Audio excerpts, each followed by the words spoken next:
خداوند یسوع مسیح کی خوبصورت اور ببرکت نام میں آپ سب کی سلامتی ہو۔ میں پادری ششیل کھوکھر آج آپ کے سامنے خدا کے کلام میں سے چند باتیں شیئر کرنا چاہتا ہوں، تو آئیے میرے ساتھ جلدی سے نکالیے گا نئے عہد نامے میں سے یوحنا کی انجیل، اس کا 15واں باب اور اس کی پہلی آیت مقدسہ سے لے کے اس کی چوتھی آیت مقدسہ تک ہم خدا کے کلام میں سے پڑھیں گے۔ یوحنا کی انجیل اس کا 15واں باب اور اس کی پہلی آیت مقدسہ سے لے کر اس کی چوتھی آیت مقدسہ تک ہم خدا کے کلام میں سے ہم پڑھیں گے۔ خدا کے کلام میں لکھا ہے، انگور کا حقیقی درخت میں ہوں اور میرا باپ باغبان ہے۔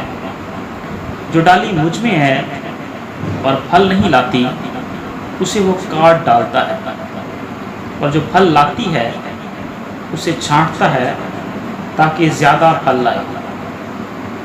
اب تم اس کلام کے سبب سے جو میں نے تم سے کیا پاک ہو۔ تم مجھ میں قائم رہو اور میں تم میں۔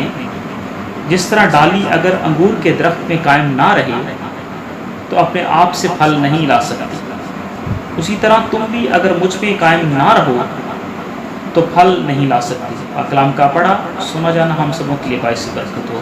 خداوند کا شکر۔ میرے دوستو، جیسے کہ آج آپ نے اس متن کے اندر دیکھا ہے کہ خداوند یسوع المسیح نے اس متن کے اندر 3 تشبیہات کو بیان کیا ہے۔ خداوند یسوع مسیح نے پہلی تشبیہ اپنے آپ کو انگور کے حقیقی درخت سے دی، اور دوسری تشبیہ خداوند یسوع المسیح نے آسمانی باپ کو باغبان کے طور پر پیش کیا، اور تیسری تشبیہ خداوند یسوع مسیح نے ڈالیاں کی دی ہے، جو میں اور آپ ہیں، جو انسان ہیں۔ ہم دیکھتے ہیں کہ جب تک ڈالیاں کسی درخت کے ساتھ جڑی رہتی ہیں، جب تک وہ ڈالیاں درخت کے ساتھ رہتی ہیں تو وہ ہری بھری رہتی ہیں، وہ سب سرسبز رہتی ہیں، وہ شاداب رہتی ہیں۔ لیکن جو ہی وہ ڈالیاں اس درخت سے جدا ہوتی ہیں تو وہ سوکھنا شروع ہو جاتی ہیں، ان کے پتے جھڑنا شروع ہو جاتے ہیں، ان کے پتے سوکھنا شروع ہو جاتے ہیں۔ اسی طرح ہم جو ڈالیاں ہیں، ہم جب یسوع مسیح جو انگور کا حقیقی درخت ہے اس کے ساتھ ہم وابستہ رہتے ہیں، اس کے ساتھ ہم جڑے رہتے ہیں، تو ہم سرسبز رہتے ہیں، ہم شاداب رہتے ہیں، ہم ہرے بھرے رہتے ہیں، ہم پھلدار رہتے ہیں۔ میرے دوستو، لیکن جو ہی ہم یسوع مسیح کے ساتھ علیحدہ ہوتے ہیں تو ہم وہ ڈالیاں بن جاتے ہیں جو سوکھ جاتی ہیں، جو آگ میں ڈالنے کے لائق ٹھہر جاتی ہیں۔ میرے دوستو، یہاں پر غور کیجیے گا کہ اگر آپ نے کسی باغ کا جائزہ کیا ہو تو اس باغ کے اندر جو مالی ہوتا ہے تو وہ ان پیلے پتوں کو، ان سوکھے ہوئے پتوں کو ان درختوں سے جدا کر دیتا ہے، ان پیلے پتوں کو ان درختوں سے علیحدہ کر دیتا ہے تاکہ دوسرے پتے بھی خراب نہ ہو سکے، تاکہ وہ جو مرجھائے ہوئے ہیں ان کو وہ کاٹ دیتا ہے، ان کی صفائی کرتا ہے، ان کی ستھرائی کرتا ہے تاکہ وہ پودے جو ہیں اور زیادہ پھل لائیں، اور زیادہ گھنے ہو جائیں، اور زیادہ بڑھنا شروع ہو جائے۔ جو ایماندار شخص جب خداوند یسوع مسیح کے ساتھ جڑ جاتا ہے تو وہ بہت سا پھل لانا شروع کر دیتا ہے۔ یہ پھل ہے کیا؟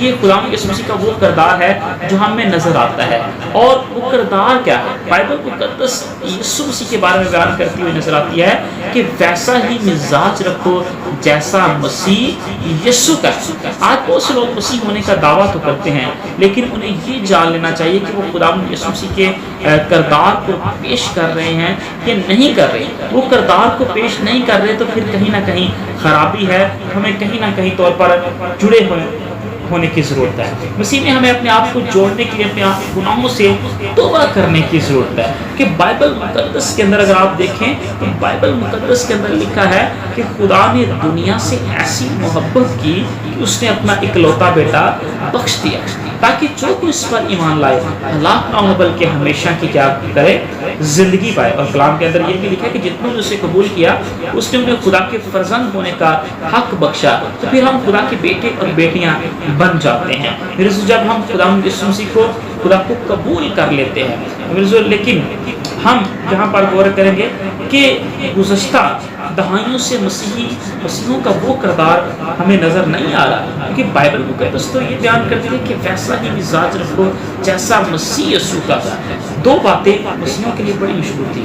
پہلی بات یہ کہ مسیحی لوگ جھوٹ نہیں بولتے، اور دوسری بات کہ یہ قسم نہیں اٹھاتے۔ لیکن آج اتنا ہی ہم وہ باتیں کرتے ہوئے نظر آتے ہیں، وہ رویہ ہم میں اتنا ہی نظر آ رہا ہے، ہم زیادہ سے زیادہ جھوٹ بول رہے ہیں، ہم زیادہ سے زیادہ جو ہے قسمیں اٹھاتے ہوئے نظر آتے ہیں۔ لیکن خداوند یسوع مسیح نے ہمیں ایسا رویہ اپنانے کے بارے میں نہیں بیان کیا گیا، بلکہ بائبل مقدس تو یہ کہتی ہے کہ ویسا ہی مزاج رکھو۔ خداوند یسوع مسیح کا مزاج یہ تھا کہ اس نے دوسروں کو معاف کیا، اس نے جو ہے گناہ گاروں کے ان کے گناہوں کو معاف کر دیا، ان کو جو ہے بدیوں سے نکالا، ان کو چھٹکارا دلایا۔ اور میرے جو ہم یہاں پر دیکھتے ہیں کہ ہمیں جو ہے ویسا رویہ رکھنے کی ضرورت ہے۔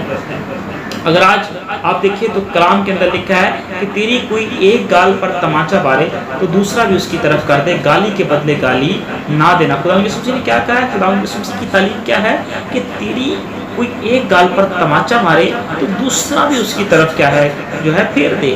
لیکن ہم کیا کرتے ہیں؟ جو ہمیں گالی دیتا ہے ہم اس کو گالی کے بدلے گالی دیتے ہیں، جو ہمیں مارتا ہے ہم اس کو اس کے عوض مار رہے ہوتے ہیں۔ ہمارا مزاج ویسا نہیں ہے جیسا خداوند یسوع مسیح نے ہمیں جو ہے مزاج رکھنے کے بارے میں بیان کیا گیا ہے۔ اگر ہم دیکھیں تو ڈالی کی اپنی کوئی اوقات نہیں ہوتی، وہ پھل نہیں لا سکتی۔ اگر کوئی ڈالی جو ہوتی ہے وہ تنے کے ساتھ جڑی نہ ہو، وہ درخت کے ساتھ جڑی ہوئی نہیں ہوگی تو وہ خود جو ہے پھل نہیں لا سکتی۔ جب وہ درخت کے ساتھ جڑی رہے گی تو تب ہی وہ پھل لائے گی۔ میرے ہم غور کیجیے گا، ہم خداوند یسوع سے جدا ہو کر کچھ نہیں کر سکتے۔ جب تک ہم اس کے ساتھ جڑے رہیں گے، جب تک ہم اس میں پوست رہیں گے، ہم اس میں آگے۔ یہاں پر میں بائبل مقدس میں سے یوسف کی مثال کو آپ کے سامنے رکھنا چاہتا ہوں۔ یوسف کے بارے میں بائبل مقدس بیان کرتے ہوئے نظر آتی ہے کہ اس کے بھائیوں نے اسے چھوڑ دیا، بھائیوں نے اسے بیچ ڈالا۔ لیکن ہم دیکھتے ہیں کہ جب وہ پوتیفر کے گھر میں جاتا ہے تو خدا اسے پوتیفر کے گھر کے اندر کتنی برکت دیتا ہے، کیونکہ یوسف کون سا شخص ہے؟ یوسف ایک ایسا شخص ہے، ایک ایسی ڈالی ہے جو خداوند یسوع مسیح کے ساتھ وابستہ ہے، جو خدا کے ساتھ وابستہ ہے، وہ خدا کے ساتھ جڑی ہوئی ڈالیوں کی مانند ہے۔ اور وہ پوتیفر کے گھر کے اندر جا رہا ہے تو خدا اسے وہاں بھی برکت دے رہا ہے۔ اور جب وہ مصر کے اندر جو ہے کام کرتا ہے تو خدا اسے پورے ملک مصر کا مختار بنا دیتا ہے۔ پہلے خدا اسے پوتیفر کے گھر کا مختار بناتا ہے، پھر خدا اسے جو ہے پورے ملک مصر کا مختار بنا دیتا ہے۔ پھر اس کے بھائیوں نے اسے بیچ ڈالا، اس کو چھوڑ دیا، اسے تنہا کر دیا۔ لیکن میرے عزیزو، ہمیں ہمارے اپنے بھی چھوڑ جائیں، ہمارے عزیز سو کارب بھی چھوڑ جائیں، لیکن جب تک ہم خدا کے ساتھ پابست رہیں گے ہمیں کوئی بھی دنیا کی طاقت ناکام نہیں کر سکتی، بلکہ خدا ہمیں ہر جگہ سرفرازی دیتا ہے، خدا ہمیں ہر جگہ جو ہے برکت بخشتا ہے، کیونکہ خدا ہمارے ساتھ چلتا رہتا ہے۔ آج ہم خدا کے بغیر زندگی گزار نہیں سکتے۔ اگر ہم خدا کو چھوڑ کر زندگی گزارنا چاہیں گے تو میرے ہم کیا کریں گے؟ ہم ناکام ہوتے چلے جائیں گے، ہم نیچے کی طرف جائیں گے، ہم اوپر کی طرف نہیں جائیں گے، ہم سرفرازی کی طرف نہیں جائیں گے خدا یسوع مسیح کو چھوڑ کر، بلکہ ہم جتنا خدا کے ساتھ اٹیچ رہیں گے، جتنا درجہ خدا کا ہماری زندگی کے اندر بلند رہے گا، خدا بھی اتنی برکت ہمارے گھرانے کو ہمیں دیتا ہے۔ بائبل مقدس میں ایک امیر آدمی کی مثال بیان کی گئی ہے کہ ایک دولت مند آدمی تھا، اس نے کہا اس دفعہ بڑی فصل جمع ہوئی ہے، اس بار خوب کھا عیش کر۔ تو وہاں پر خدا یسوع مسیح نے کہا کہ لکھا ہے نادان، آج ہی اگر تجھ سے تیری جان طلب کر لی جائے تو تو کیا کرے گا؟ میرے ہم کیا کرتے ہیں؟ ہم شاید یہ سمجھتے ہیں کہ ہم بے خبری کی زندگی گزار سکتے ہیں، ہم خداوند یسوع مسیح کو چھوڑ کر، ہم خدا کو چھوڑ کر شاید اچھی زندگی گزار سکتے ہیں، لیکن ہمیں یہ غور کرنا چاہیے کہ ہم خدا کو چھوڑ کر ایک سانس بھی لینے کے قابل نہیں رہتے۔ آج ہم دیکھتے ہیں کہ دنیا ایک ایک سانس کے لیے ترستی ہوئی نظر آتی ہے، آج جو ہے ہاسپٹلس بھرے ہوئے ہیں، آج ہم دیکھتے ہیں کہ دنیا کے اندر جو ہے قلت اور رسوائی پیدا ہو چکی ہوتی ہے جو ہے ایسے حالات، ایسا قحط ہمیں نظر آتا ہوا نظر آیا کہ لوگ ایک ایک سانس کے لیے ترس رہے ہیں، ایک ایک جو ہے سانس کا، ایک ایک زندگی کا وقت گزارنے کے لیے ہزاروں پیسے لگا دیتے ہیں۔ وہ کہتے ہیں نا کہ جو ہے تندرستی ہزاروں نعمت ہے، لیکن میں یہ کہتا ہوں کہ تندرستی ہزاروں نہیں بلکہ اربوں کھربوں نعمت ہے۔ جس کہ آج اگر آپ کوئی چیز کھا لیتے ہیں تو آپ کو اگر وہ چیز ہضم ہو جاتی ہے تو اس کے لیے کتنا خدا کا شکر کرنا چاہیے کہ آج وہ کتنے لوگ ہیں جو وینٹیلیٹر پر پڑے ہیں، جو وینٹ پر پڑے ہوئے ہیں، ایک ایک سانس کے لیے ترس رہے ہیں، ایک ایک چیز کھانے کے لیے ترس رہے ہیں، لیکن وہ چیزیں ان کے سامنے پڑی ہوتی ہیں، وہ کھا نہیں سکتے۔ اسے ایسی دولت، ایسا روپیہ پیسہ، ایسی شہرت اکٹھی کرنے کا کوئی فائدہ نہیں اگر ہم خدا کو چھوڑ کر زندگی گزارنا چاہتے ہیں۔ تو ہم کیا کرتے ہیں کہ ہم دعا کرنا نہیں چاہتے۔ اگر آپ بائبل مقدس میں دیکھیں تو خداوند یسوع مسیح کے پاس بڑے بیمار آتے تھے، خداوند یسوع مسیح کے پاس کوڑی بھی آتے تھے، لنگڑے بھی آتے تھے، اندھوں سے جو ہے آنکھوں سے اندھے بھی آتے تھے، اور ہم دیکھتے ہیں کہ وہ ان کو شفا دیتے ہوئے نظر آتے تھے، لیکن خداوند یسوع مسیح کے پاس شاید اتنا بھی ٹائم نہ ہو کہ وہ دعا کر سکے، لیکن خداوند یسوع مسیح پھر بھی اپنی دعا کے لیے کیا ہے وقت نکالتے ہوئے ہمیں نظر آتا ہے، کیونکہ بائبل مقدس میں یسوع مسیح نے خود کہا کہ دعا کرو تاکہ آزمائش میں نہ پڑو۔ ہم زندگی کے اندر جتنا مرضی مصروف ہے، ہم زندگی میں جتنی بڑی مصروفیات کے اندر زندگی گزار رہے ہیں، لیکن ہمیں خداوند یسوع مسیح کے لیے ٹائم نکالنا ضروری ہے، ہمیں خدا کے لیے ٹائم نکالنا ضروری ہے، ہمیں خدا کی حضوری میں بیٹھنے کے لیے وقت نکالنا ضروری ہے، تاکہ ہم خدا کی حضوری میں اس بندگی کو حاصل کر سکیں، اس کے گہرے مسا کو حاصل کر سکیں۔ میرے جو مسیح نے خود کہا کہ تم مجھ میں قائم رہو، اسی نے کہا تم مجھ سے جدا ہو کر کچھ نہیں کر سکتے۔ بڑی غور طلب یہاں پر یہ آیت ہے کہ یسوع مسیح نے کہا کہ تم مجھ سے جدا ہو کر کیا ہے کچھ نہیں کر سکتے، اور واقعہ ہی جب ہم اس سے جدا ہو جاتے ہیں تو ہماری زندگی میں مشکلات آنا شروع ہو جاتی ہیں، پریشانیاں آنا شروع ہو جاتی ہیں، دکھ آنا شروع ہو جاتے ہیں، تکلیفیں آنا شروع ہو جاتی ہیں، کیونکہ ہم اس سے جدا ہو جاتے ہیں۔ لیکن ہم جب اس کے ساتھ وابستہ رہتے ہیں ہم آگے بڑھنا شروع کر دیتے ہیں، ہم سرفراز ہونا شروع کر دیتے ہیں، کہ بائبل مقدس کے اندر لکھا ہے سرفرازی نہ تو مشرق سے ہے، نہ مغرب سے ہے، نہ شمال سے ہے، نہ جنوب سے ہے، بلکہ خداوند ہی سرفراز کرتا ہے۔